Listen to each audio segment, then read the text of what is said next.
Oke,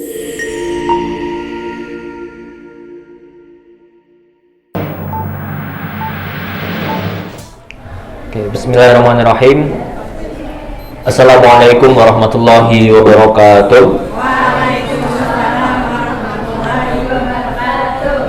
Baik, walaupun hujan sudah membuat cuaca di siang hari ini menjadi dingin-dingin sedap, maka hendaklah kita tetap selalu bersemangat.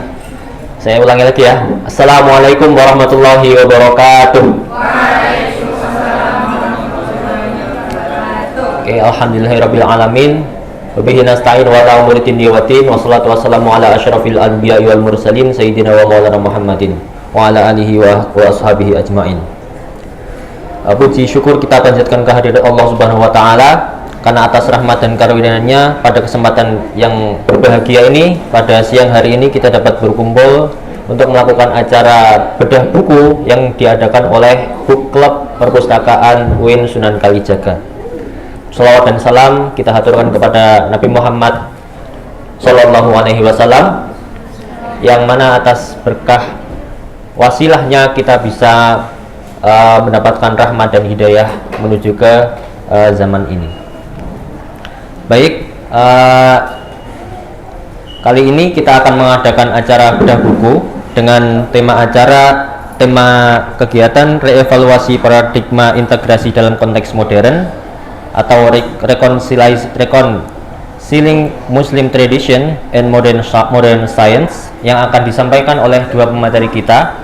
Yang pertama adalah beliau Farid Ihza Ali, sarjana hukum, yang akan membedah buku Islam dan Sains Modern yang ditulis oleh Nidal Husum. Benar ya?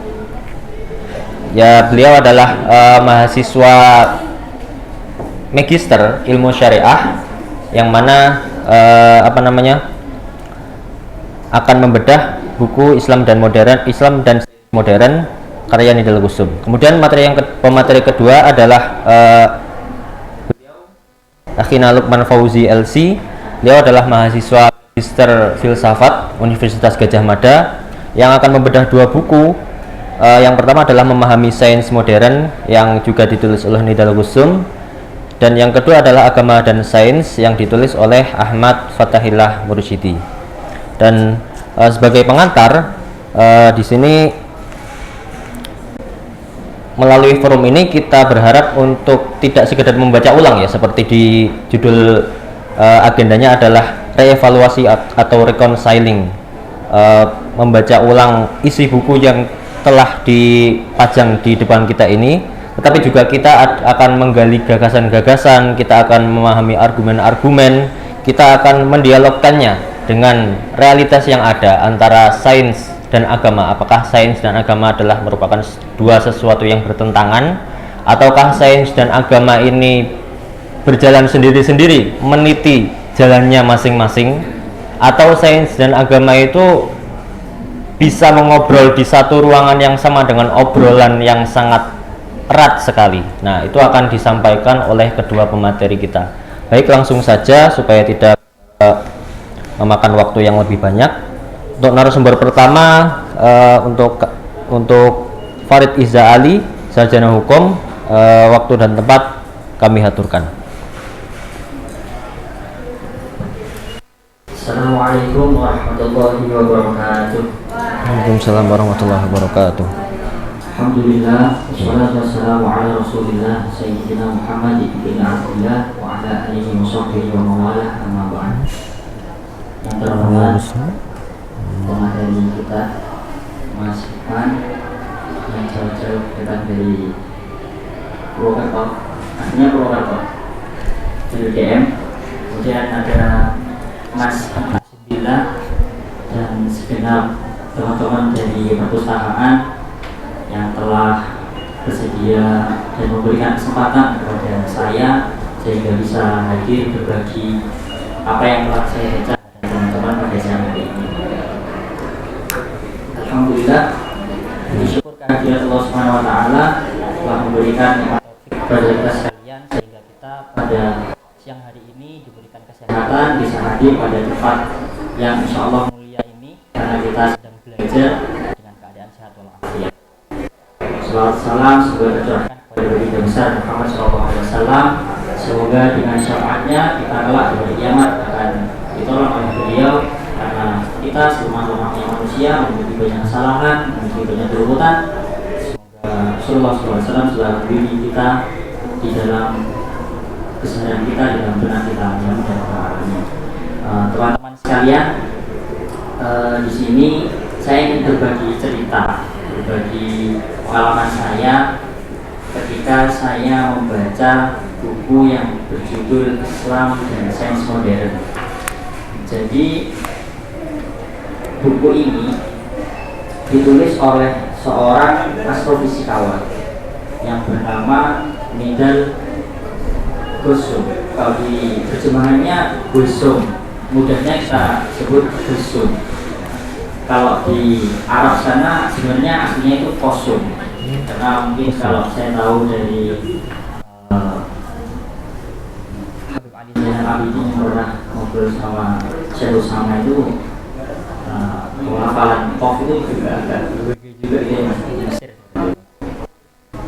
Beliau ini dan Kosum ini beliau seorang astrofisikawan, bergelut di bidang astrofisika sains sudah lama, sehingga kemudian akhirnya beliau menulis buku Islam dan Sains Modern. Sebenarnya buku ini adalah terjemahan yang diterbitkan oleh Mizan.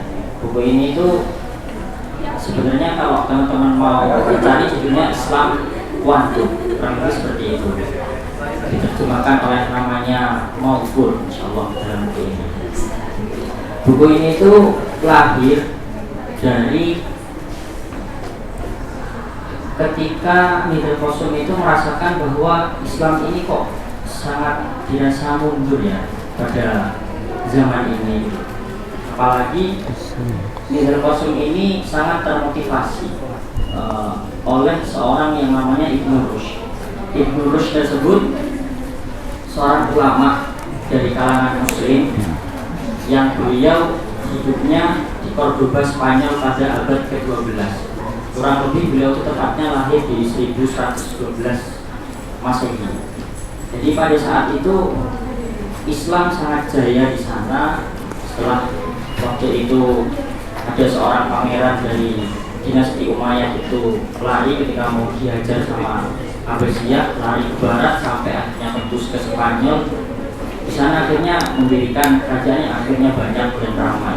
Yang pada saat itu Cordoba itu sangat besar dan sangat metropolitan. Kalau dikatakan buku itu ceritanya pada saat itu sangat besarnya mengalahi Baghdad sama Konstantin pada saat itu. Disitulah hidupnya Ibnu Rushd yang kemudian memotivasi Nigel Gosum dalam menulis buku Islam dan Sains Modern. Pada saat itu, di zaman itu, Ibnu Rushd itu hidup pada era keemasan Islam, golden age Islam. Di sana banyak ulama-ulama yang melahirkan karya bukan hanya produk agama yang kita terima ya, seperti fikih, kemudian kalau teman-teman tahu Alfiyah Ibnu Malik, itu juga banyak produk keilmuan yang terlahir dari sains, dari pengamatan.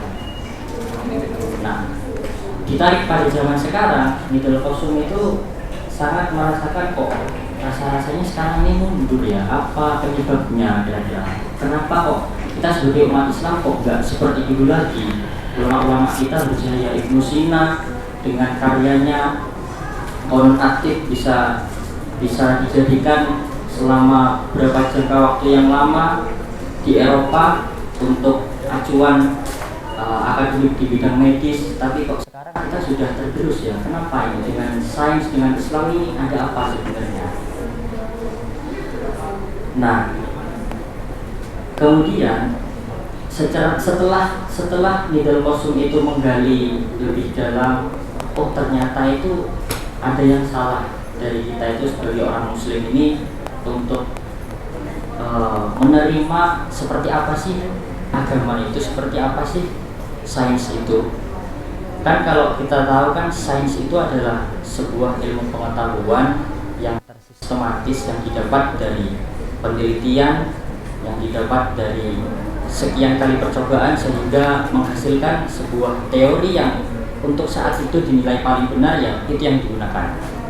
Tapi sains itu sifatnya itu tidak mutlak dan kemudian tidak bisa dikoreksi. Sains itu sifatnya itu bisa difalsifikasi. Falsifikasi itu artinya ketika sebuah percobaan, ketika sebuah penemuan itu terlahir untuk menjadi teori, itu harus siap untuk dikoreksi, harus siap untuk kemudian diperbaiki jika ada salahnya, jika ada ketidakcocokannya pada saat ke depan. Itu sains. Kemudian kita sebagai orang Islam, kita mempunyai Al-Quran yang kita imani sebagai qadim. Al-Quran yang kita imani sebagai mutlak itu adalah firman Allah Subhanahu wa taala yang turun kepada kita sebagai manusia melalui nabi besar kita baginda Muhammad SAW, melalui periode-periode, melalui asbabun nuzul. Kita di dalam Al-Quran terkadang menemukan sebuah ayat yang itu mungkin jika seorang ilmuwan itu melihat, atau kita sebagai orang Muslim itu kok menggambarkan dunia, ya, kok menggambarkan keberadaan kita di dunia. Contohnya ayat-ayat yang berbicara tentang dunia itu merupakan hamparan. Kemudian banyak ayat yang berbicara tentang sistem reproduksi manusia atau keberadaan manusia ini bisa lahir di bumi ini seperti apa. Nah, ketakutan seorang umat Islam di dalam memahami Al-Quran itu biasanya mereka itu takut untuk mengulik lebih jauh lagi, karena ya Al-Quran ini udah gak bisa diotak-atik, ini firman Allah Subhanahu wa taala.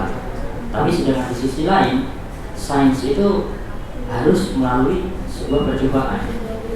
Nah, secara garis besar pada akhirnya dari apa yang saya paparkan ini tadi, Ibnu Qasim itu menemukan dua kelompok ilmuwan.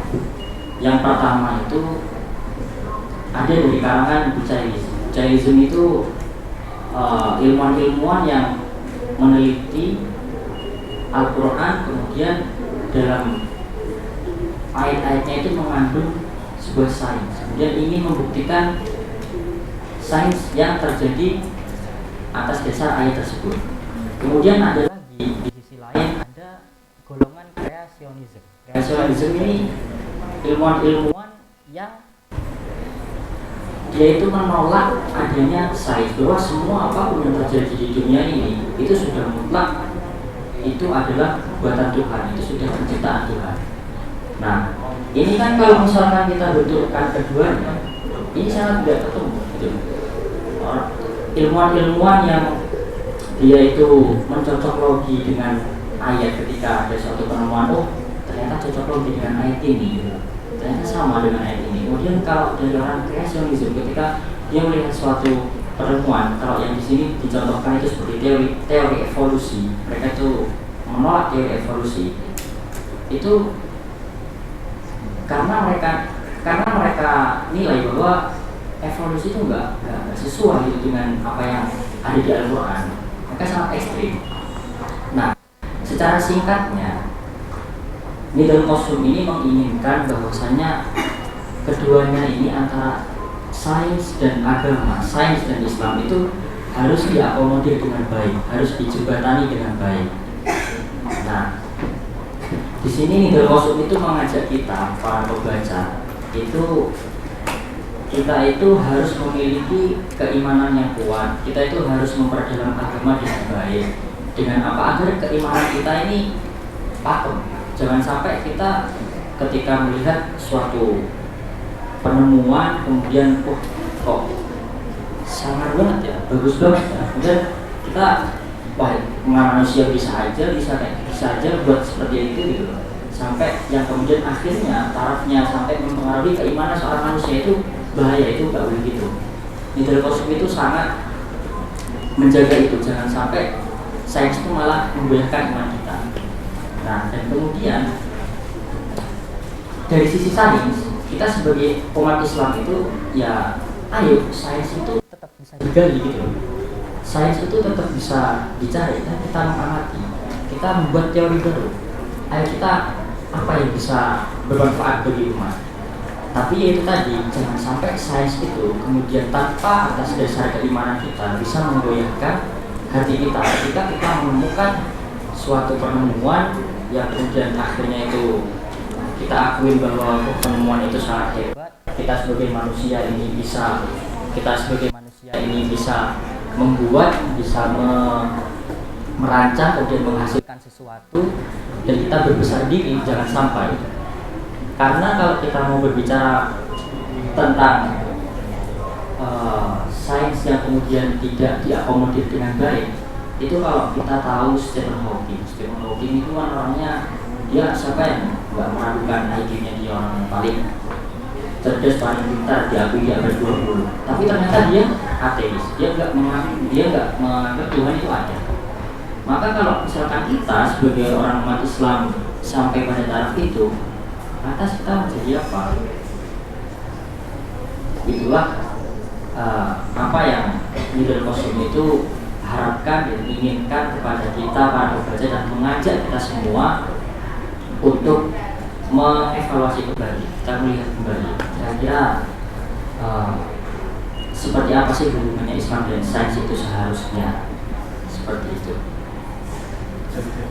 Kemudian langkah-langkahnya itu apa saja yang kemudian bisa untuk kita sebagai menjembatani antara Islam dan sains itu dengan baik.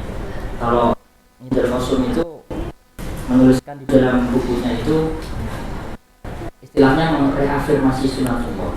Jadi ketika ada sebuah ayat yang itu dibaca kemudian kok ternyata itu maknanya itu enggak relevan lah dengan sekarang, itu kita harus membacanya dengan penafsiran, istilahnya di sini dikatakan harus dimetaforakan. Nah, tapi dari situ Nidal Qasim juga enggak langsung kemudian kita bisa menafsirkan secara ngawur, itu juga enggak. Beliau tetap memberikan di sini itu sebuah opsi atau arah bahwa siapa yang cocok untuk menafsirkan sebuah ayat itu, seorang saintis atau seorang ulama. Nah, di situ dituliskan bahwa itu yang paling cocok itu adalah rasikhun fil ilm, jadi seorang yang benar-benar menguasai keilmuan.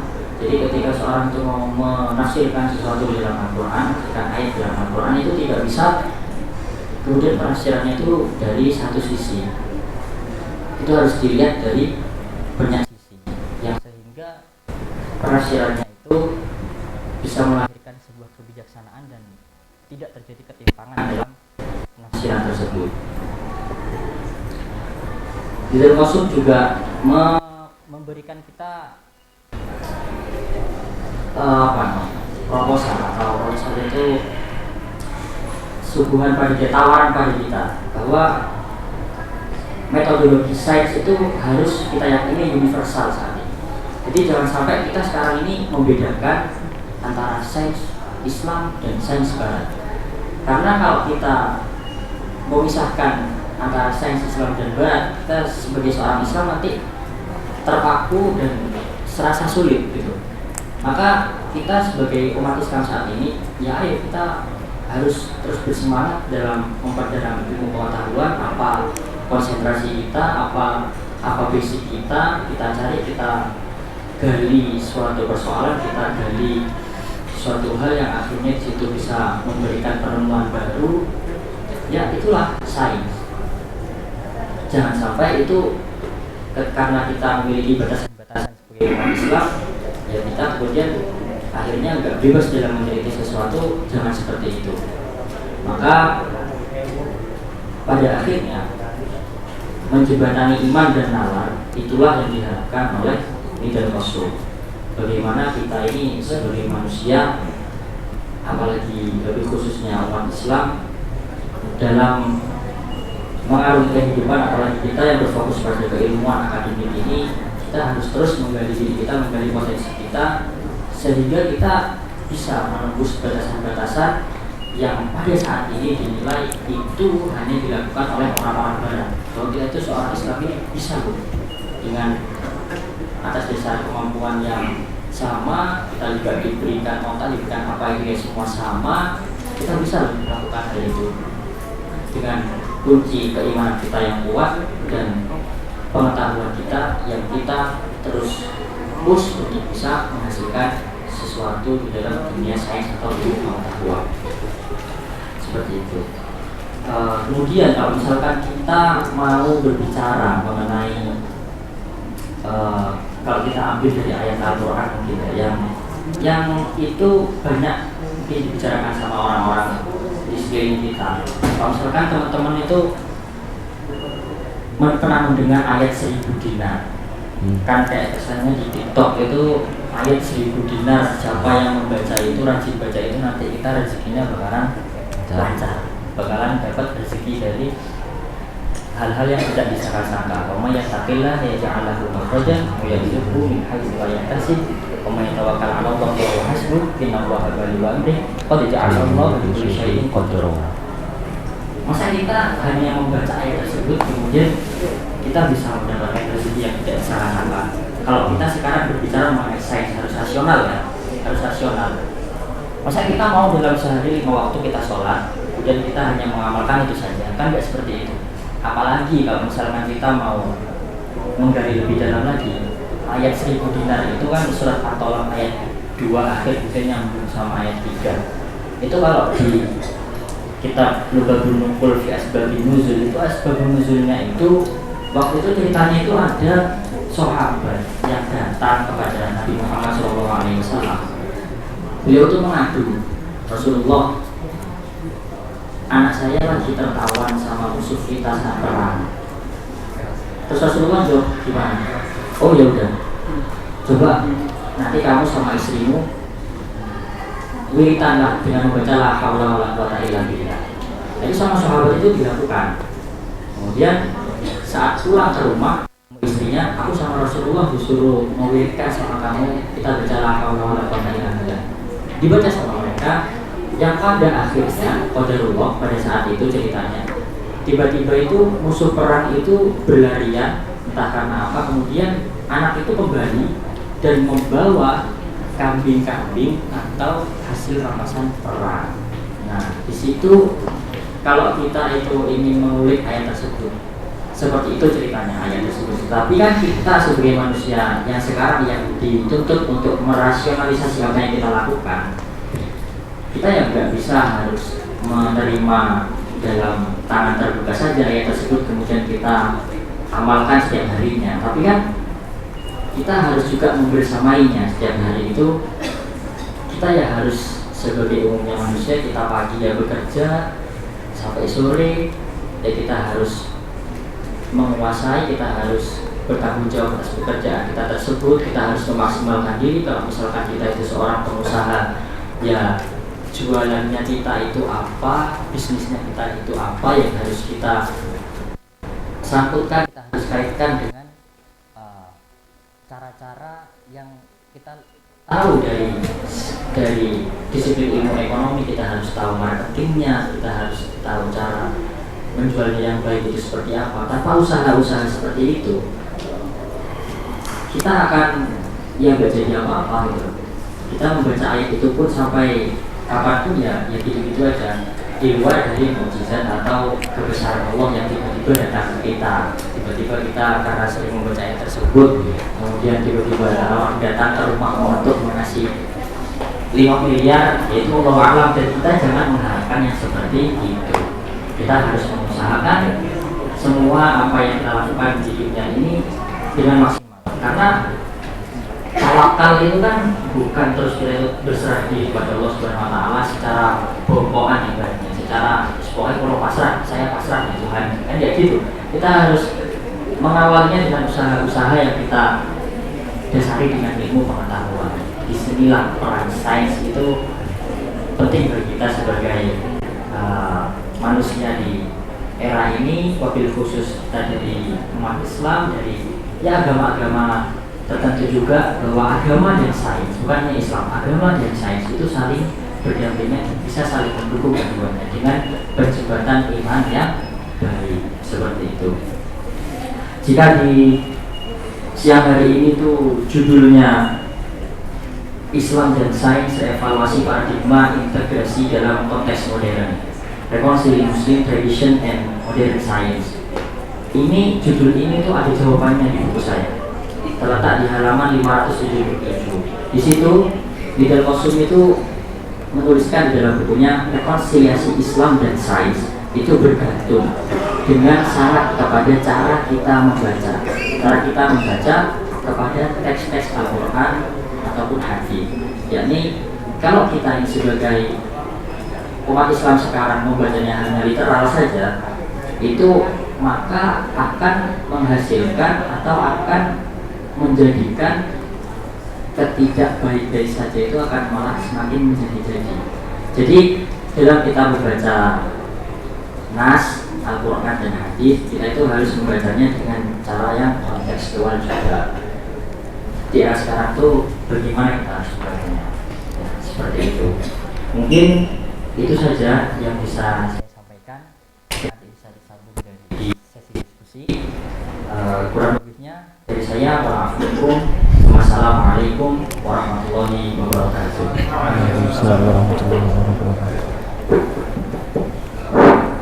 Baik, kita beri applause dulu untuk pemateri pertama kita.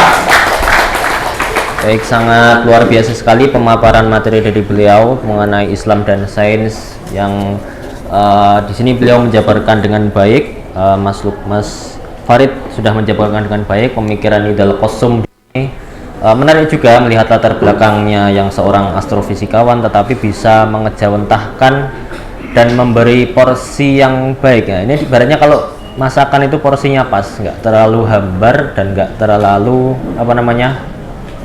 nggak terlalu asin. Jadi di sini kita pelan-pelan membentuk pola pikir yang menyeimbangkan antara Islam dan sains, bahwasanya Islam itu tidak hadir untuk menolak sains dan bahwasanya sains itu tidak berperan untuk mencegah Islam gitu. Dan tadi sudah diberikan contoh yang dari nas ya, di ayat 1000 dinar, wa may yattaqillaha yaj'al lahu makhraja, bagaimana pengimplementasiannya dan juga bagaimana jawaban atas tema yang diberikan di kegiatan ini.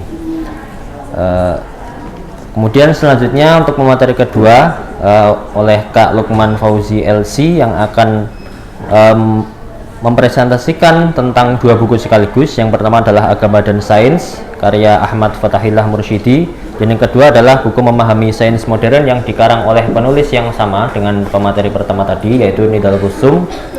Kepada Kak Lukman Fauzi LC, waktu dan tempat kami persilahkan. Assalamualaikum warahmatullahi wabarakatuh. Waalaikumsalam warahmatullahi wabarakatuh.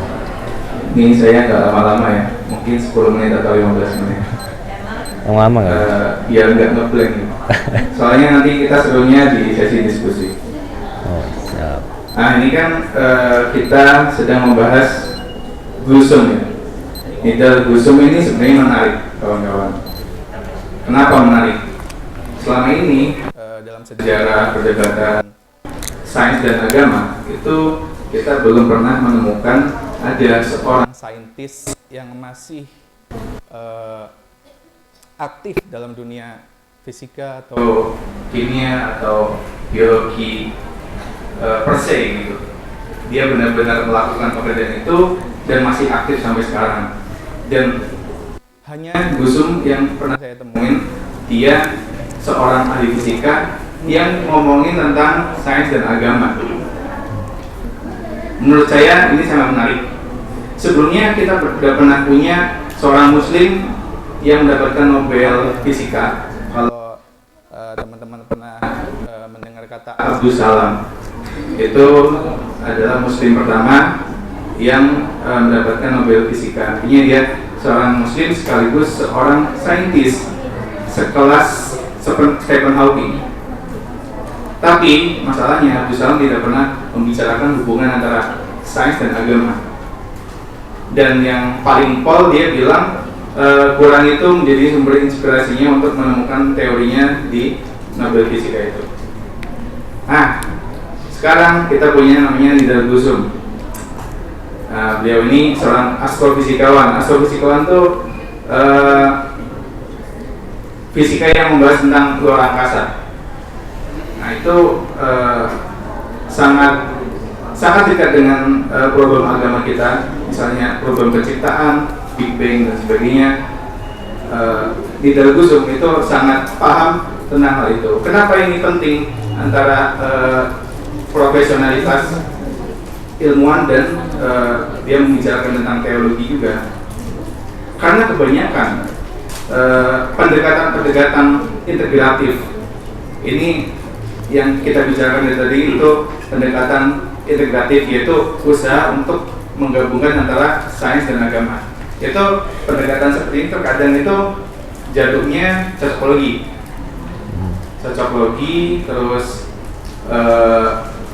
sains ngomong apa, kita ngelitik apa, dan Quran itu ngomong apa, sains itu ngomong apa. Nah, jadi ketika ini sudah bisa dipertemukan, itu menurutku sangat menarik dibaca pandangan-pandangan Nidal Gusum. Kalau tadi sudah sudah di-spill soal bagaimana Nidal Gusum menafsirkan ayat-ayat Quran yang bertentangan dengan temuan-temuan sains. Itu kalau kita kembali lagi ke belakang, itu sebenarnya Gusum itu menggunakan metodenya Ibn Rushd. Ibn Rushd itu namanya metode takwil. Nah, metode takwil ini berbeda dengan penafsiran batiniah, atau kalau sekarang itu masuknya ke Syiah Imamiyah ya. Itu berbedanya apa? Kalau metode takwil Ibn Rushd itu masih menggunakan kerangka penafsiran bahasa Arab. Jadi ada bahasa Arab itu kan derivasinya sangat banyak ya, sangat bisa diturunkan ke kata ke makna yang sangat bermacam-macam. Nah, tapi selama kita masih dalam kerangka bahasa Arab, kita masih bisa mencari acuan yang ilmiah gitu, yang tidak ngawur, yang tidak hanya karena selera ideologis atau selera teologis atau selera kepentingan politis atau sebagai macamnya. Ketika kita bisa pakai metode takwil Ibn Rushd ini, kita terbatasi oleh metode bahasa Arab. Kalau tafsir batini itu ya skala PDW lah gitu. Bahasa gampangnya itu nafsiran seenaknya aja gitu. Nah, makanya menarik Nidal Gusum ini untuk dibaca karena dia paham tentang tradisi keilmuan Islam yang menurut saya cukup dipinggirkan di Indonesia soal metode Ibn Rushd ini, dan sekaligus dia seorang ilmuwan, satu-satunya ilmuwan pertama kali yang ngomongin di Islam soal sains dan agama. Nah, di buku yang pengen saya bicarakan ini sebenarnya buku keduanya Nidal Gusum dan sudah diterjemahkan di Indonesia di penerbit KOF. Kalau teman-teman bisa mencari, namanya penerbit KOF. Ini kayaknya kalau nggak salah itu baru ada di masa pandemi ya, penerbit KOF ini, dan buku-bukunya juga menarik. Saya suka dengan penerbit KOF. Nah, salah satu buku yang paling saya suka di penerbit KOF ini bukunya Nidal Gusum juga. Dan di buku ini yang paling kanan ini dari teman-teman berarti paling kiri itu pengantar singkat bagi pemuda muslim atau untuk muslim pada umumnya tentang apa sih itu sebenarnya sains. Kita ngomongin sains, tapi kita nggak tahu sekarang tuh sains tuh lagi ngomongin apa sih gitu. Apa sih itu teori evolusi? Apa sih itu Big Bang? Kita sering mendengar itu, tapi kita dengar dari orang-orang yang bukan saintis.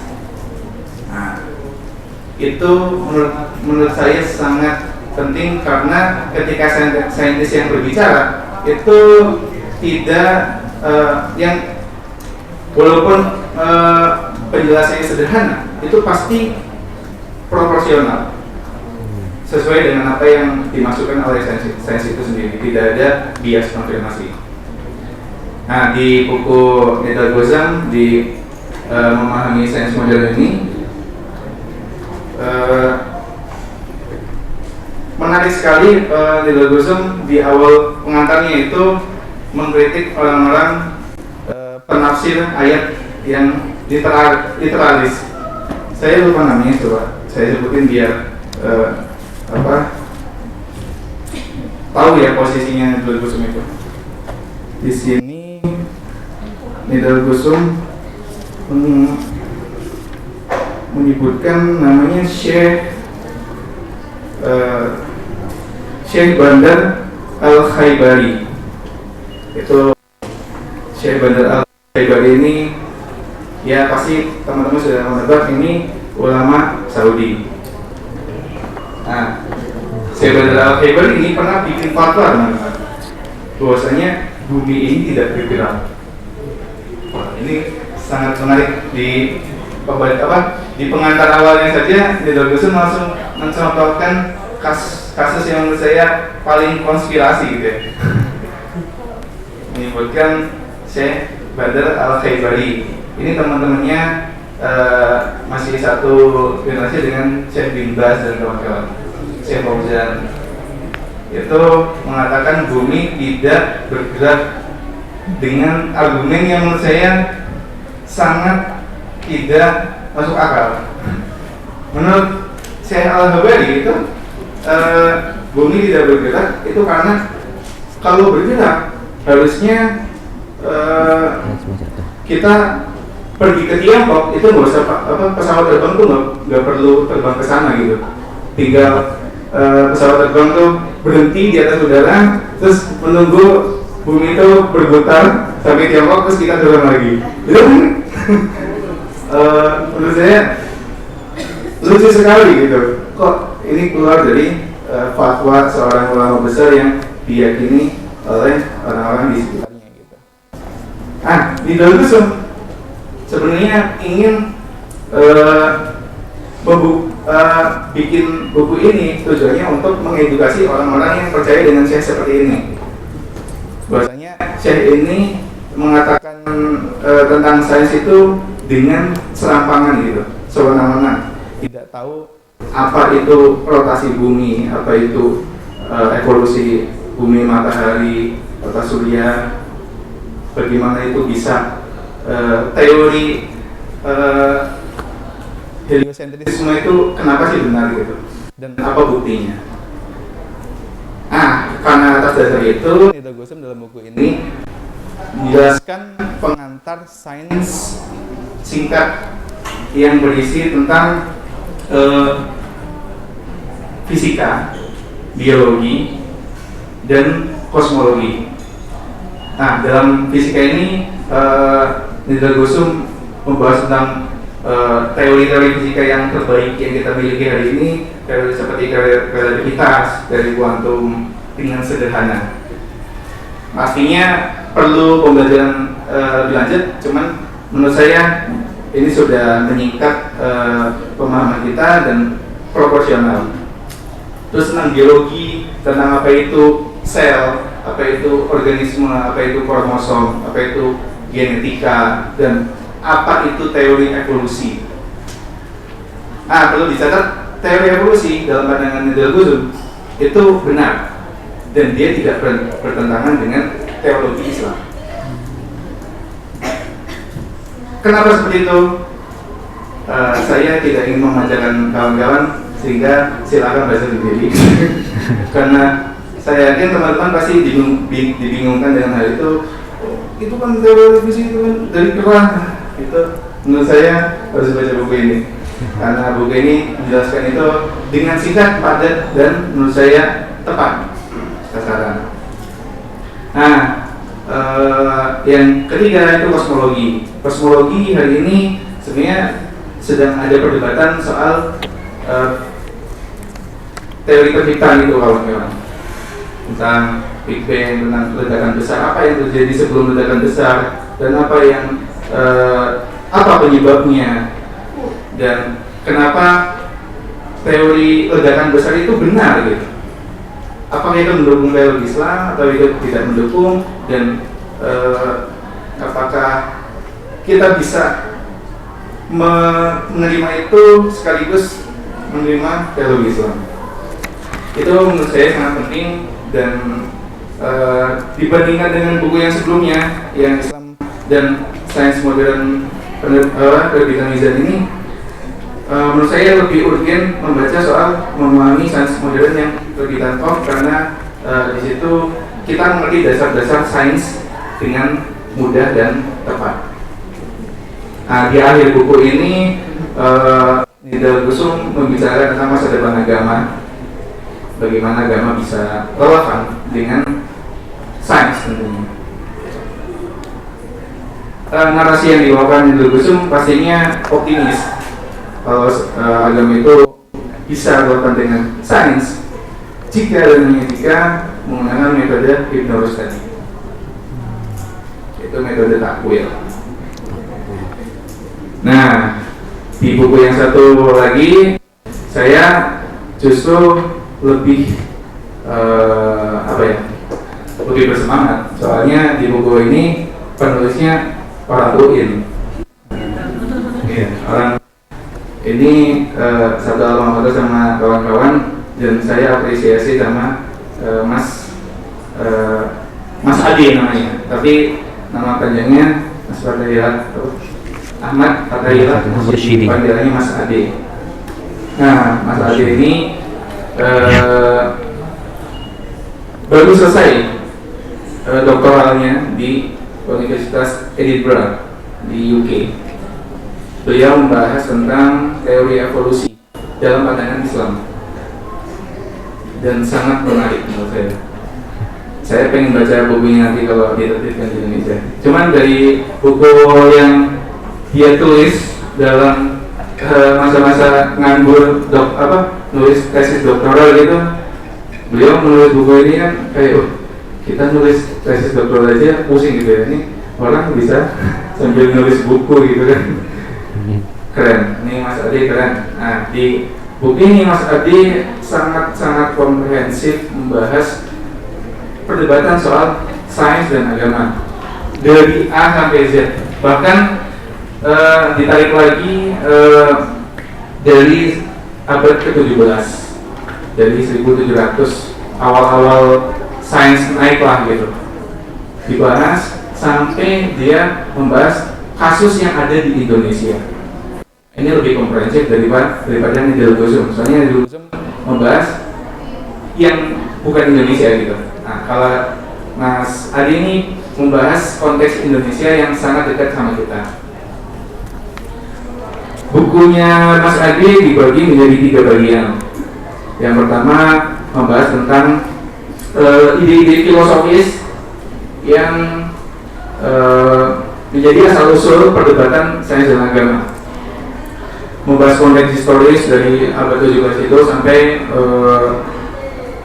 akhir. Terus di bagian kedua, Nidal Gusum, Mas Ade itu membahas asal-usul perdebatan agama sains, tapi dari sisi teologis, khususnya teologi Islam, seperti perdebatan antara Asy'ari sama Mu'tazilah soal bagaimana cara membaca teks, apakah harus literalis atau kontekstual atau harus bagaimana. Nah, perdebatan di situ juga dijelaskan sama Mas Adi, sehingga kita bisa dapat dari ide filosofis, sejarah filosofisnya dan sejarah teologisnya. Nah, di akhir bukunya yang saya juga tidak expect ternyata Mas Adi juga menulis itu, Mas Adi menawarkan proposal baru tentang hubungan agama dan sains. Wah, ini menurut saya udah sekelas filsuf ini. Menurut Mas Ade, hubungan antara agama dan sains ini seperti sejak selama ini tuh love hate relationship, benci tapi cinta gitu, tidak bisa dipisahkan tapi tidak bisa disatukan. Selama sejarah perdebatan ini ada 3 tesis. Pertama, tesis konflik. Tesis konflik itu tesis yang mengatakan bahwasanya agama dan sains itu bertentangan, nggak bisa disatukan sama sekali. Dari ranah praktis sampai ranah teoritis itu sains dan agama itu bertentangan. Ini pandangannya para ulama seperti Syekh Al-Khaibari sama para ateis. Menurut para ateis juga tidak bisa disatukan gitu. Yang kedua itu tesis independen. Tesis independen itu gimana? Tesis independen itu bahwasanya agama itu punya urusannya sendiri, sains itu punya urusannya sendiri. Sains itu ngurusin soal fakta-fakta empiris, dan agama itu mengurusin tentang makna, tentang penafsiran, tentang pemahaman dunia, tujuan hidup, terus akhirat dan sebagainya. Tesis independen ini biasanya dipegang oleh orang-orang sekuler mungkin ya, kalau saya lihat sekuler, terus orang-orang yang tidak suka dengan dominasi sains. Bahwasanya agama juga punya peran untuk masalah maknawi gitu, tentang pemahaman hidup, tentang akhirat. Itu tesis independen. Nah, tesis yang terakhir itu yang paling ramai di sampai sekarang itu tesis integrasi. Nah, seperti Profesor UIN juga kan, Pak Amin Abdullah itu memberikan tesis integrasi interkoneksi.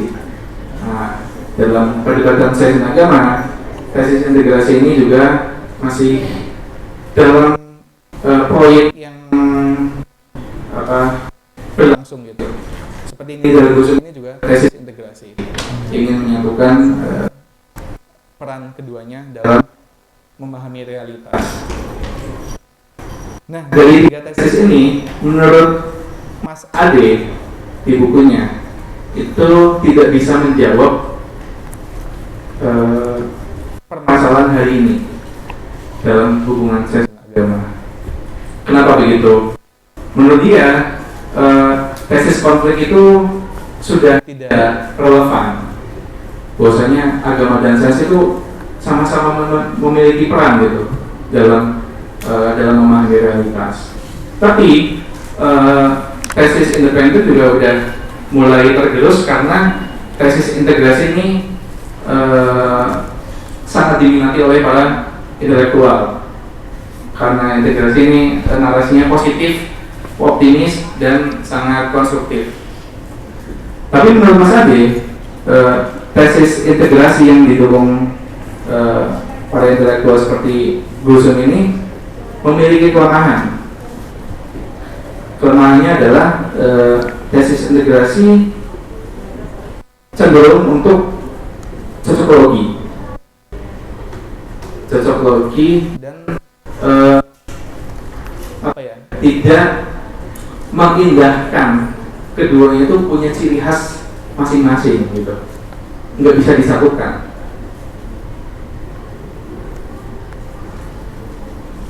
Menurut dia, kalau tesis integrasi itu ujung-ujungnya itu salah satu antara mereka tuh akan lebih superior, akan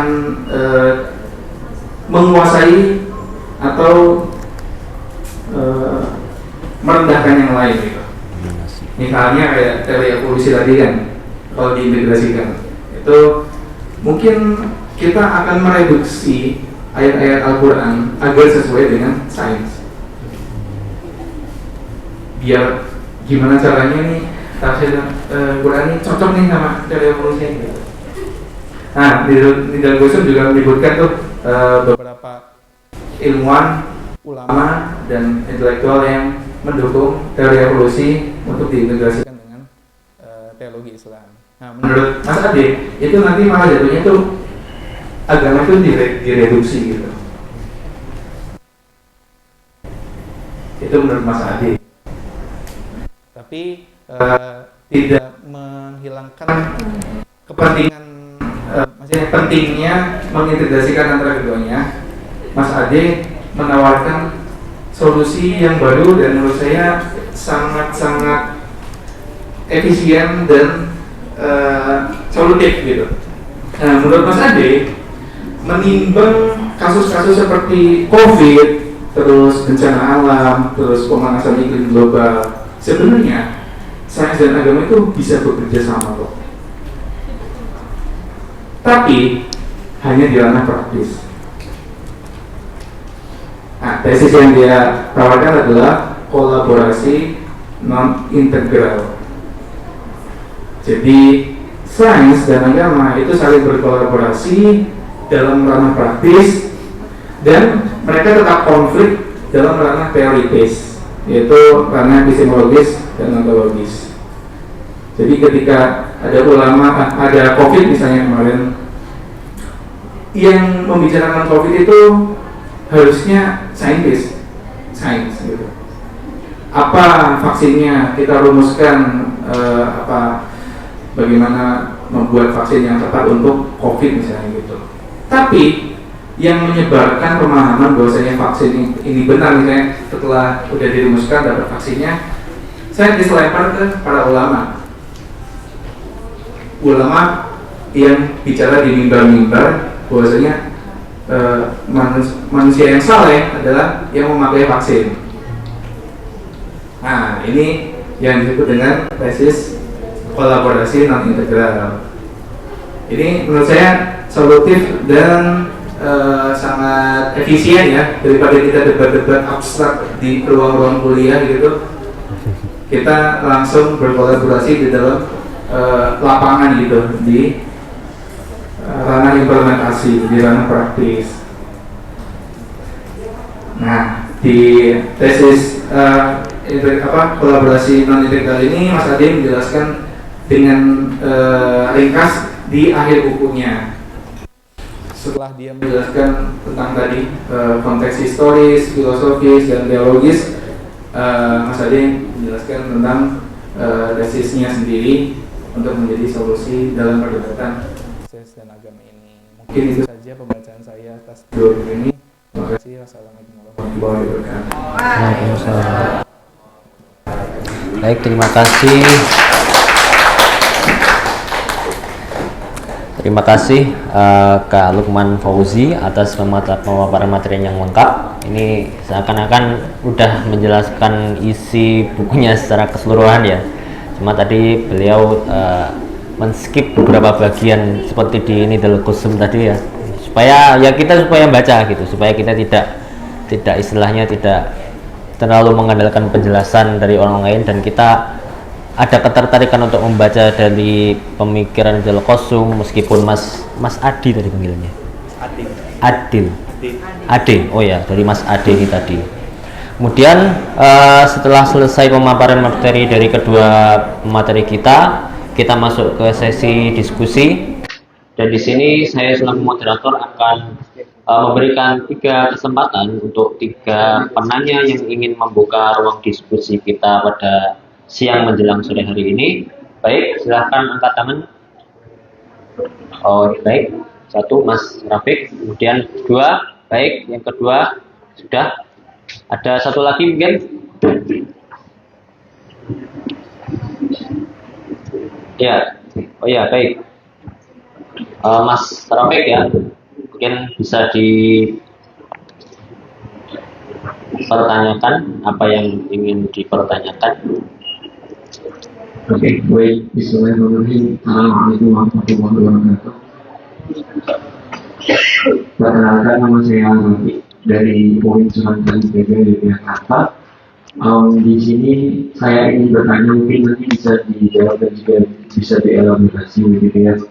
Saya ingin memperluas pembahasan yang tadi Widodo, maka saya perluas mungkin agak mundur dikit gitu ya Mas ya. Karena sebenarnya pembahasan Islam dan sains ini sudah ada sejak abad ke-17. Itu di abad-abad tersebut sebenarnya Islam dan sains itu kan sudah terpisah karena pada zaman tersebut yang maju adalah ilmu-ilmu dari barat gitu kan. Kemudian sekularismenya meningkat, kemudian terdikotomilah antara Islam dan sains gitu kan. Terus kemudian muncullah gagasan-gagasan seperti gagasannya Muhammad Muqarrib Al-Aqas, kemudian gagasan dari Ismail Marzuki Al-Farabi dan juga Jainuddin Sa'dar gitu kan, yang mana beliau bertiga itu menggagas bahwa Islam itu harus dikembalikan ke sains gitu, menjadi Islamisasi ilmu di situ, Islamisasi ilmu. Dan kemudian ketika langsung kita tarik ya, kita tunjukkan saja sebenarnya di UGM itu ada namanya Pak Kunto Wijoyo. Nah, beliau juga membahas tentang Islam dan sains, yang mana beliau merevolusi pendapat-pendapat dari Ismail Marzuki Al-Farabi, Muhammad Muqarrib Al-Aqas dan juga Jainuddin Sa'dar, yang mana Islamisasi itu bukan Islamisasi ilmu, tapi pengilmuan Islam dibalik dari teks ke konteks. Kalau yang sebelum itu dari konteks ke teks, kalau gagasannya dari Pak Kunto ada dari teks ke konteks, yang mana sebenarnya sudah diimplementasikan di IBM. Setiap hari Rabu itu ada yang namanya integrasi Islam dan ilmu, itu ada webinarnya di setiap hari Rabu.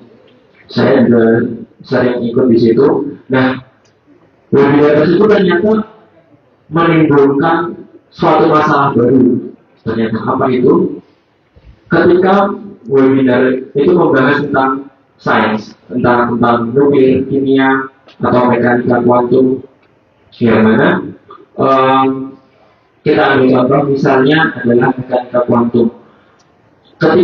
Ketika ilmu atau sains itu dalam hal yang terlalu detail, apakah harus diintegrasikan dengan Islam? Nah, di situ dosen-dosen dari fakultas atau dari UGM itu mengambil atau mengintegrasikan dari teks Al-Quran. Kemudian seperti dicocokologi yang sudah dijelaskan oleh Mas siapa tadi namanya, Mas Lukman tadi, oleh Mas Lukman, yang mana Al-Quran itu seperti direduksi, dan di situ menimbulkan masalah baru, yaitu interpretasi Al-Quran yang mungkin kurang tepat, dan banyak dosen-dosen yang menginterpretasikannya itu memang kurang tepat dan mungkin mereduksi arti dari atau makna dari Al-Quran tersebut. Pertanyaan saya adalah, apakah Islam dan sains itu harus diambil dari teksnya atau bisa berjalan beriringan? Karena kalau kita lihat kan, ilmu itu kan tidak hanya sekedar kauniyah, tapi juga kauniyah, gitu kan Mas?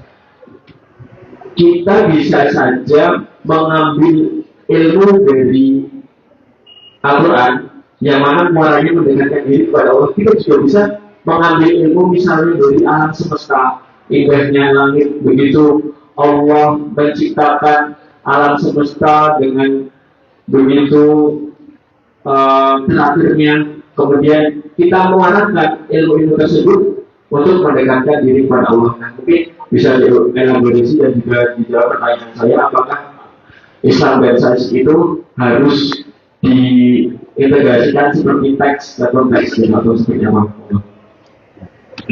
Baik, terima kasih atas pertanyaannya, Mas Amir. Kemudian untuk pertanyaan kedua, mohon mic-nya diberikan.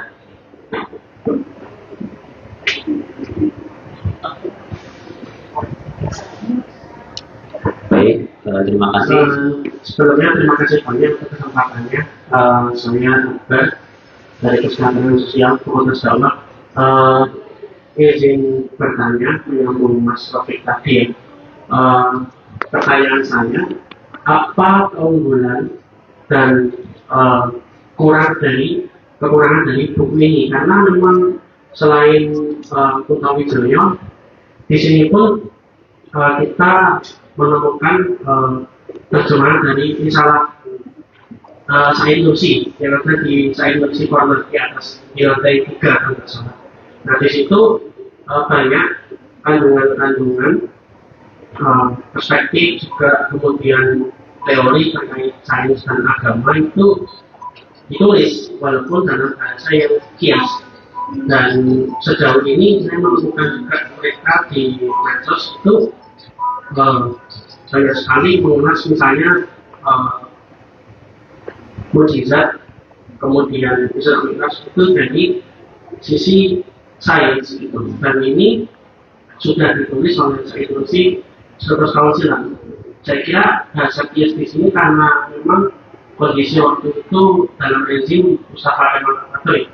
Kemudian di generasi berikutnya ada Harun Yahya atau Anwar Mokhtar yang menuliskan agama dan sains, dan di situ Harun Yahya tidak berada di posisi pro atau kontra, tapi dia melihat sejauh mana kebutuhan agama itu berkolaborasi dengan sains, agama itu mengkritik sains dan sebagainya. Nah, kira-kira dari semua referensi itu buku ini penggunanya apa dengan tawarnya?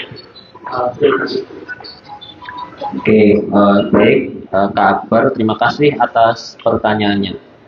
Mungkin mau langsung dijawab oleh pemateri.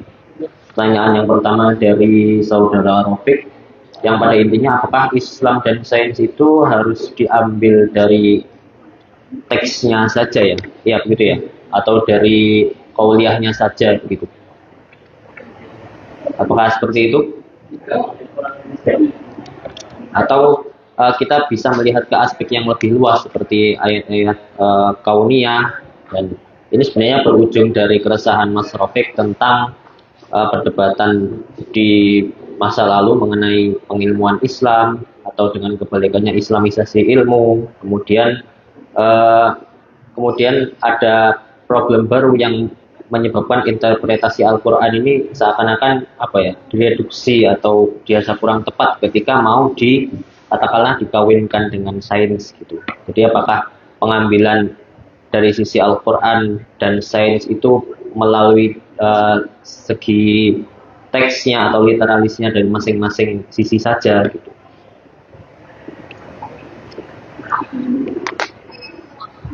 Terima kasih atas pertanyaan yang disampaikan Mas Sofik. Ini akan membuka cara berpikir kita lagi ya, membuka wawasan kita lagi. Terima kasih atas pertanyaan yang disampaikan Mas Sofik. Intinya, kalau saya tadi mengenai islamisasi sains dulu. Islamisasi sains itu ada salah seorang dosen yang jelas itu saya kurang setuju kalau islamisasi sains. Tapi kalau misalkan kita tarik sebenarnya apakah yang dituju oleh seorang Michael Kosum mengenai Islam dan sains ini? Kan kalau misalkan kita mulai dulu dari awal.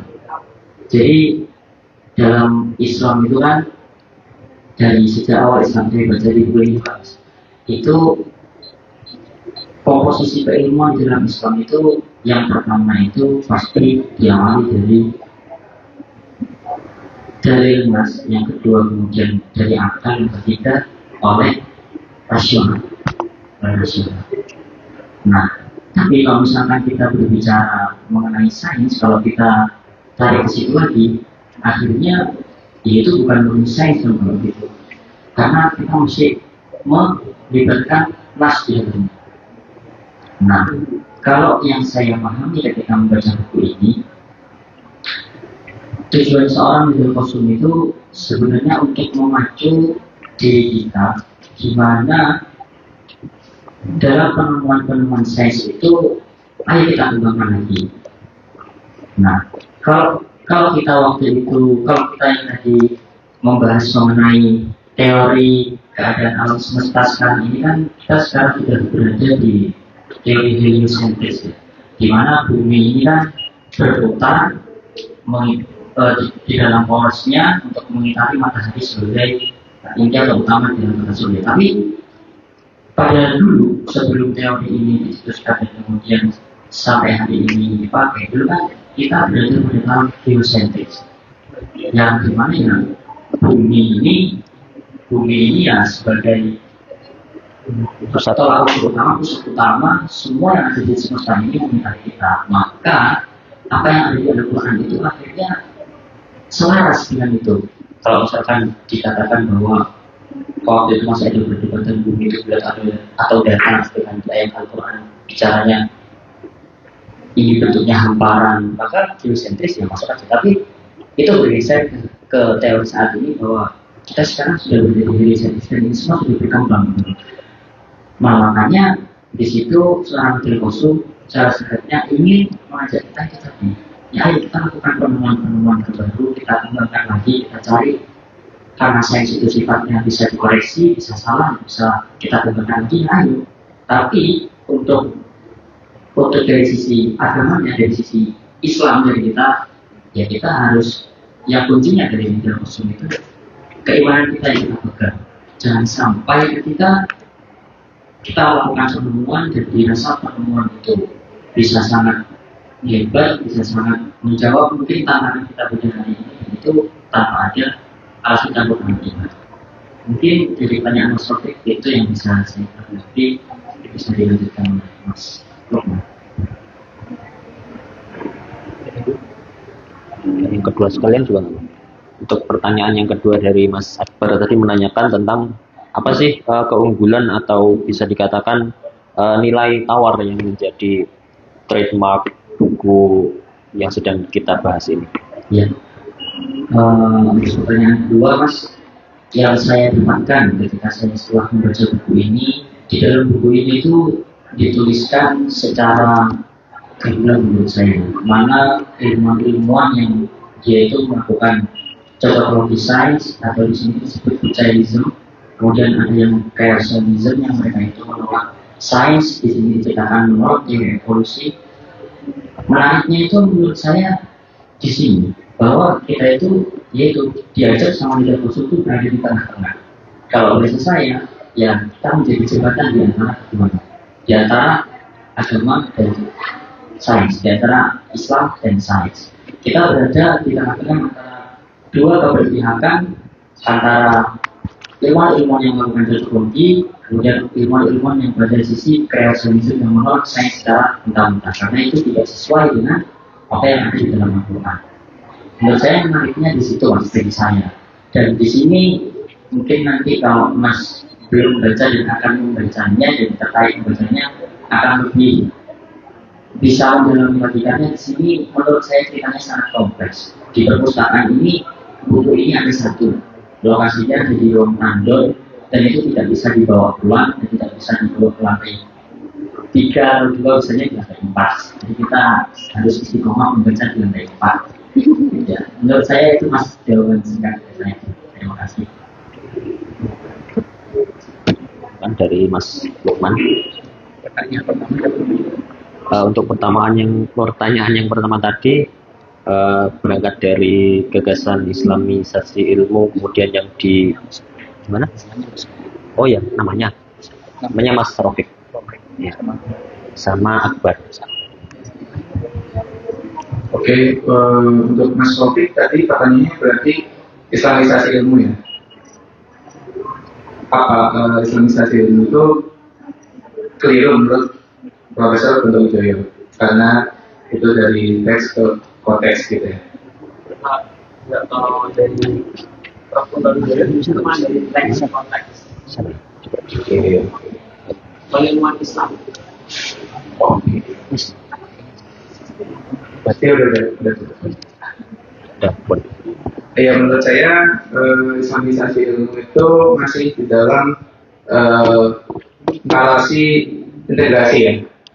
Islamisasi ilmu itu masih dalam narasi integrasi, tesis integrasi sains dan agama. Artinya bagaimana caranya keduanya ini selaras secara teoritis. Nah, tuh. harus selaras secara teoritis. Nah, menurut saya sepakat dengan Mas Ade, narasi integrasi ini kelemahannya adalah keduanya pasti pada akhirnya akan ada yang superior, ada yang lebih tinggi secara teoritis, lebih diutamakan, Dominasi. lebih mendominasi daripada yang lain. Misalnya Islamisasi ilmu, berarti yang mendominasi itu teologi Islamnya daripada sainsnya. Begitu pula narasi-narasi di dalam Gusum ini menurut Mas Ade nanti akan lebih mendominasi sainsnya dan mereduksi teologi Islamnya. Walaupun tanpa mengurangi penghormatan terhadap proyek integrasi ini, menurut Mas Ade itu bukan solusi. Dan mungkin pada suatu saat nanti mereka bisa selaras dan bisa diintegrasikan. Tapi Mas Ade dalam bukunya menawarkan proposal yang baru, tidak usah diintegrasikan secara teoritis, cukup berkolaborasi dalam ranah praktis. Karena itu menurut Mas Ade lebih realistis. Di sisi lain realistis, lebih produktif. Kalau narasi-narasi integrasi ini kontraproduktif, menghambat keduanya. Yang satu terhambat karena harus disesuaikan dengan ayat Al-Quran, yang ayat Al-Quran terhambat karena kita harus ngikutin apa kata sains. Begitu. Kalau pertanyaan Mas Akbar tadi tentang Said Nursi dan apa kelebihannya proposal Nidal Guisum, menurut saya jelas. Nidal Guisum sekali lagi seorang astrofisikawan yang paham sains, dan di satu sisi Nidal Guisum juga seorang yang memahami tentang perdebatan sains dan agama, khusus sains dan agama. Dan mungkin perlu dicatat, Nidal Guisum seorang yang mengikuti pendapat Ibn Rushd. Jadi meskipun Ibn Rushd tidak terkenal di kalangan Indonesia khususnya, artinya dia alternatif gitu ya. Tapi setidaknya itu dari tradisi Islam. Bukan yang entah berantah gitu. Ya, bukan yang Ibn Rushd kan seorang faqih, seorang teolog, seorang filsuf. Jadi otoritatif secara ilmu Islam. Intinya di satu sisi Nidal Guisum ini otoritatif secara sains, dia juga otoritatif secara sains dan agama. Mungkin menjawab pertanyaan tadi, atau ada pertanyaan lagi dari kawan-kawan? Apakah ada yang perlu ditanyakan lagi dari kawan-kawan? Baik, silakan mikrofonnya diberikan kepada Mas yang di samping Mas Akbar tadi itu. Yang di sampingnya sisinya Mas Akbar tadi.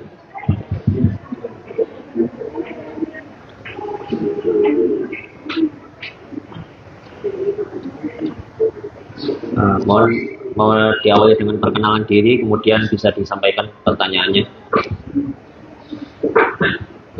Oke, terima kasih atas waktunya. Assalamualaikum semuanya. Waalaikumsalam. Nama saya Gilang dan saya mengawin juga, nanti tingkatnya Mas Akbar, satu jurusan juga. Nah, cukup menarik juga diskusi yang masalah Islam dan sains atau agama dan sains. Nah, yang ingin saya tanyakan adalah di dalam era mungkin kampanye gencar-gencarnya ini ya, apa namanya, integrasi menghubungkan atau mungkin mengkolaborasikan antara agama dan sains. Nah, bagaimana kita itu menyeimbangkan di antara keduanya, biar agama tidak dipaksakan untuk sains dan sains tidak dipaksakan untuk agama. Karena waktu saya SMA, saya pernah sering mendengarkan tentang Al-Quran dan sains, agama dan sains. Dan semakin ke sini, saya kadang berpikir, meskipun saya nggak pandai fisika, tapi kadang otak saya itu memikir, kok bisa gini sih? Misalnya kayak misalnya Nabi Muhammad yang Isra Mi'raj sama Beliau itu karena kalau di tekanannya semakin tinggi, tubuh kita semakin hancur. Nah, otak saya itu kan berpikir bahwa ini kayaknya dipaksakan untuk sains. Dan contoh yang Allah alam, saya pernah dengar juga bahwa sebenarnya fosil-fosil manusia purba itu ini dari jin-jin yang dibantai oleh malaikat karena kedurhakaannya sebelum Adam diciptakan. Ya, itu kan bagi saya, bagi pikiran saya yang nggak suka fisika ini, kadang saya bisa berpikir, masa iya manusia beriman. Itu bagaimana kita menyeimbangkan ya agama yang misalnya belum bisa dielaborasikan dengan sains, ya jangan dipaksakan supaya terlalu sains.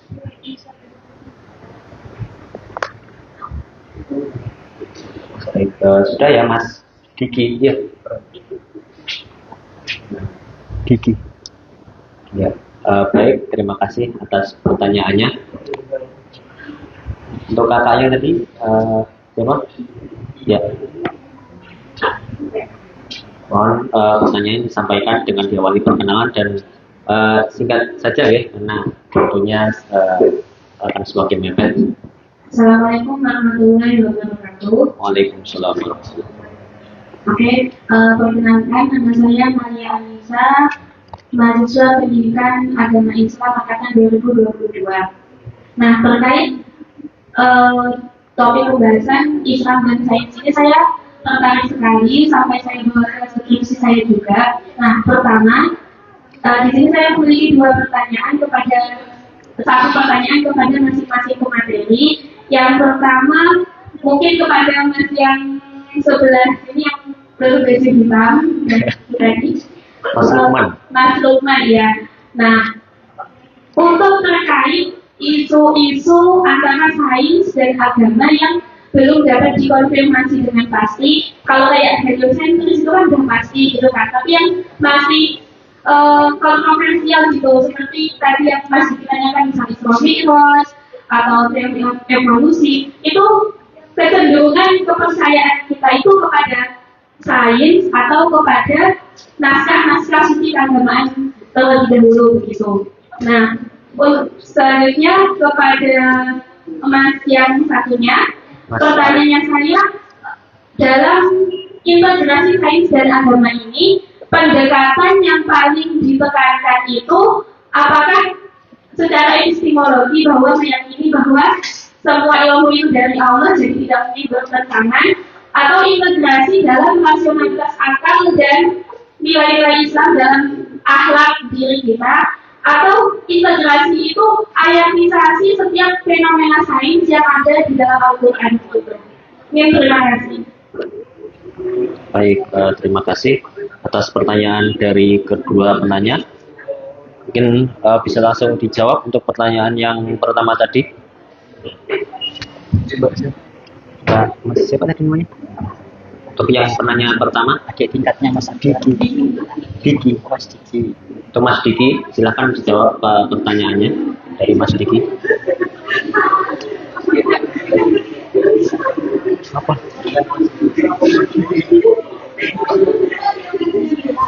Hilang. Oh, Mas Gilang. Mas Gilang. Baik, pertanyaan dari Mas Gilang seputar bagaimana menyikapi Fenomena. fenomena ayatisasi Quran yang menurut Mas Gilang itu terlalu dipaksakan gitu ya. Menurut saya sepakat dengan Mas Gilang. Tapi karena kita sedang diskusi buku, kita kembalikan ke pendapat penulis dalam buku ini. Menurut Yidal Gusum, soal ayatisasi itu salah satu problem yang ingin dijawab oleh Yidal Gusum dengan cara tadi metode takwil. Bahwasanya kita harus mentakwil ayat Quran yang sesuai dengan temuan ilmiah. Artinya dalam pandangan Yidal Gusum kita tidak boleh menolak temuan ilmiah. Yang harus kita lakukan adalah mentakwil ayat tersebut agar sesuai dengan teori ilmiah. Bukan berarti ayatisasi, tapi landasan teologisnya itu dicari.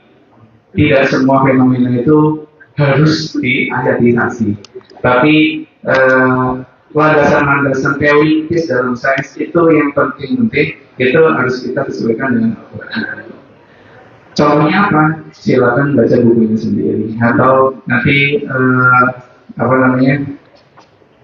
ya bisa ada sesi menjawab soal itu dan kita review langsung gitu. Nah, kalau menurut Mas Ade itu tidak perlu dijawab dan itu pasti keliru ayatisasi itu. Ayatisasi itu salah satu bentuk integrasi yang tidak disetujui oleh Mas Ade, yang kurang disetujui karena belum mendapatkan hasil yang memuaskan ya proyeknya ini. Jadi menurut Mas Ade tidak perlu dijawab. Masalah teoritis antara sains dan agama itu kita tidak usah dibahas gitu. Mending langsung kolaborasi dalam masalah-masalah praktis. Nah, terus Mbaknya tadi tanya soal dari Mbak Maria tentang isu-isu sains agama yang belum bisa dikonfirmasi itu kecenderungannya kita kemana gitu. Menurut Yidal Gusum tadi kita harus mengikuti teori sains terbaik yang kita miliki soal fenomena alam. Sekali lagi soal fenomena alam. Kalau soal Tuhan, soal tujuan hidup, terus wahyu itu bukan urusannya sains dan kita harus lebih mengutamakan Quran kalau masalah-masalah tersebut. Tapi kalau masalah fenomena alam kita harus mengutamakan Teori sains. Nah, kan berbenturan tuh ketika tadi Mbaknya tanya terus gimana Isra Mi'raj, terus gimana pewahyuan Nabi itu. Nah, menurut Yidal Gusum, bukan menurut saya, itu harus ditakwil agar sesuai dengan teori ilmiah yang kita punya saja. Jangan kita terima begitu saja. Cuman penakwilan ini tadi yang berasal dari metode Ibn Rushd itu sekali lagi berbeda dengan metodenya batiniah atau takwil batini. Artinya takwilnya Ibn Rushd itu harus sesuai dengan metode bahasa Arab. Di mana ketika satu kata itu hanya mungkin memiliki satu makna setelah diverifikasi dengan berbagai metodologi, dengan berbagai analisis, ternyata makna yang itu cuma satu. Misalnya Allah itu ada, kan kita nggak bisa mengaku apapun ya kalau Allah itu ada, terus adanya itu gimana dan sebagainya. Nah, menurut Yidal Gusum kita terima secara literal takwil ayat-ayat tersebut. Tapi kalau ayat-ayat yang memiliki derivasi makna sangat banyak, kita bisa memilih di antaranya yang relevan dengan teori ilmiah kita. Itu metodenya Ibn Rushd. yang memang tidak populer, khususnya di dunia Islam secara keseluruhan dan di Indonesia sendiri. Nah, kalau revolusi juga, revolusi menurut Liga Musuh ya harus sesuaikan dengan revolusi.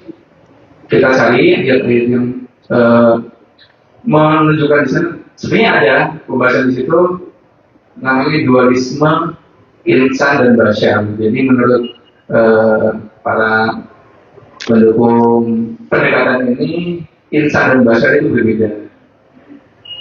Bashar itu manusia sebelum Homo sapiens. Insan itu Homo sapiens.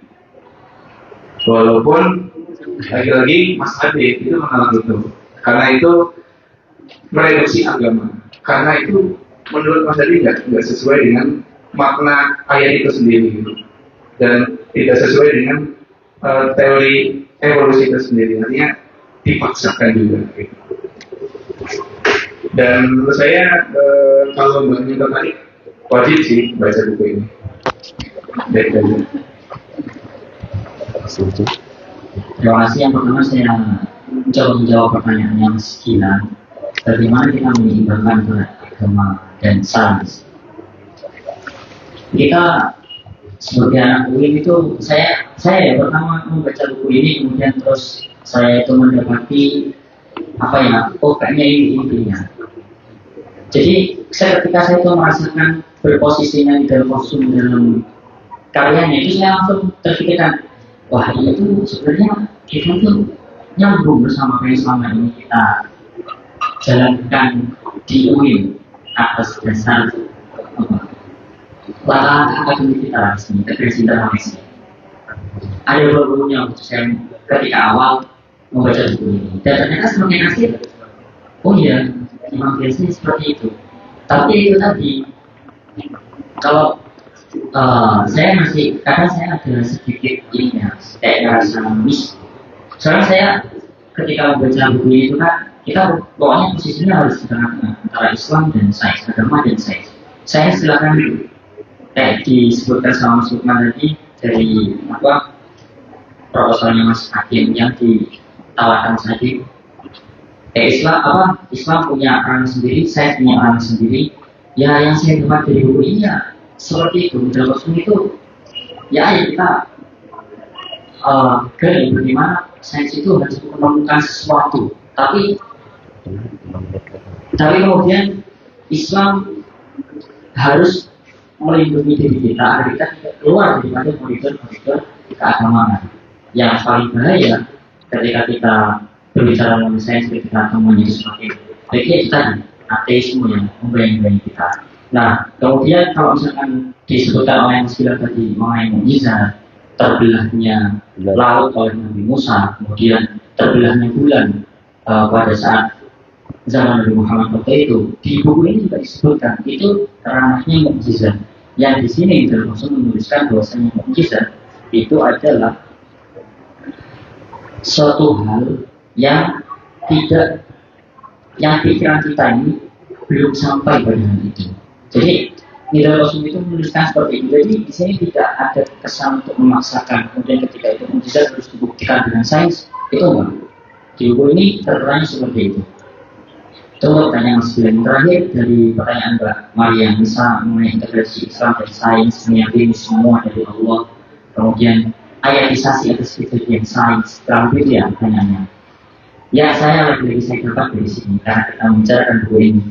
Sebenarnya kita sebagai umat Islam itu di sini itu dituliskan bahwa kita itu sebenarnya melakukan sesuatu itu melakukan sesuatu hal yang induktif sebenarnya.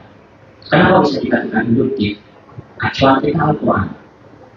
Al-Quran di situ Al-Quran itu kan terisi dari ayat-ayat yang berarti tanda. Kemudian tanda-tanda itu ada yang menunjukkan mengenai sains atau ilmu pengetahuan. Bukan hanya seputar ilmu alam, tapi kalau kita bicara sains itu kan ya ilmu alam, ilmu sosial, dan kemudian disebutkan ilmu formal. Ilmu formal yang kayak linguistik, sastra seperti itu. Jadi kalau misalkan kita kemudian berbicara mengenai semua kejadian itu harus diayatisasi, ya jangan seperti itu gitu. Karena kalau misalkan kita semua kejadian harus diayatisasi, semua keilmuan harus diayatisasi. Nanti kita akan mandek, apalagi kalau nanti pembacaan mengenai ayatisasi tersebut, ayatnya sangat menutup diri, sangat terbelenggu tafsirnya. Itu malah kita semakin tidak bergerak, kita akan melakukan sesuatu hal nanti, wah ayatnya kita nggak boleh, nggak ini kata ayatnya. Nah itu. Jadi apa yang saya dapatkan dari buku ini itu untuk menjawab pertanyaannya Mbak seperti itu. Biar lebih penasaran ini naik angka 5 di ruang tanda ini. Oke, baik. Terima kasih atas kedua pemateri kita yang sudah memaparkan materi yang mungkin mengerucut ke dua tokoh ya, ke Mas Fathahillah tadi, Mas Ade, dan ke Nidal Qasum, sudah dipaparkan dengan baik, dan pertanyaan-pertanyaan yang sangat antusias juga sudah diajukan oleh teman-teman audiens dan sudah dijawab dengan baik dan betul oleh pemateri. Sekaligus ini pemateri juga memotivasi kita untuk membaca, jangan hanya berhenti pada diskusi, tapi kita juga harus naik ke lantai 4 ke tandon untuk membaca bukunya secara langsung ya. Oke, karena sesi diskusi sudah berakhir dan waktu sudah mendekati ke jam tutup perpustakaan, saya selaku moderator mohon maaf apabila ada kesalahan dalam memandu diskusi kita kali ini. Wabillahi taufiq wal hidayah, wassalamualaikum warahmatullahi wabarakatuh.